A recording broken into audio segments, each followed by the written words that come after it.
The legend of Maula Jatt 200 crore के club में दाखिल हो चुकी है। एज ए फिल्म फ्रेटर्निटी आप सबको बहुत बहुत मुबारक उसकी। ज़रार फिल्म मौला जट की कज़न है या सौतन?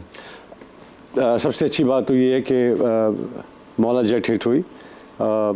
मुझे लगा कि पुरानी मौला जट हिट हुई है, इसलिए कि जब भी आप अपने माजी से अपनी पाकिस्तानी फिल्म इंडस्ट्री के जो स्क्रिप्ट्स पहले के हिट हुए हैं और ओन करना सबसे बड़ी बात है अहमद। फिल्म इंडस्ट्री जो हमारी पुरानी थी उसको ओन करना बहुत ज़रूरी है।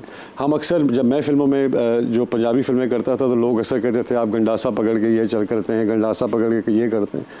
सो आज फिल्म इंडस्ट्री को हिट कराने के लिए गंडासे की ज़रूरत ही पड़ी। बिल्कुल बिल्कुल। एंड जहाँ तक ज़रार का ताल्लुक है, I think Zarar is a different genre. It caters to a different audience, it caters to the same audience yet.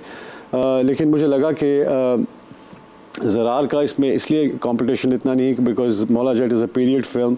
Yes, it has done a lot of money and business. मेरी ख्वाहिश ये ज़रूर है कि जैसे ओवरसीज़ पाकिस्तानीज़ ने, because अगर आप उनके नंबर्स देखते हैं तो उसमें एक बहुत बड़ा चंक जो है वो more than 400+ screens international. So I think that area is हमें चाहिए कि उसको वेंचर करें ताकि जो फॉरेन इन्वेस्टमेंट है, जैसे रेमिटेंस है जिसके ऊपर मुल्क चलता है, जो वो भी सारे हमारे बाहर के जितने पाकिस्तानी हैं, ओवरसीज़ पाकिस्तानी हैं, वो करते हैं। तो मैं चाहता हूँ कि इसी तरह ज़रार को भी इसी तरह अप्रिशिएशन मिले। बिल्कुल जी बिल्कुल।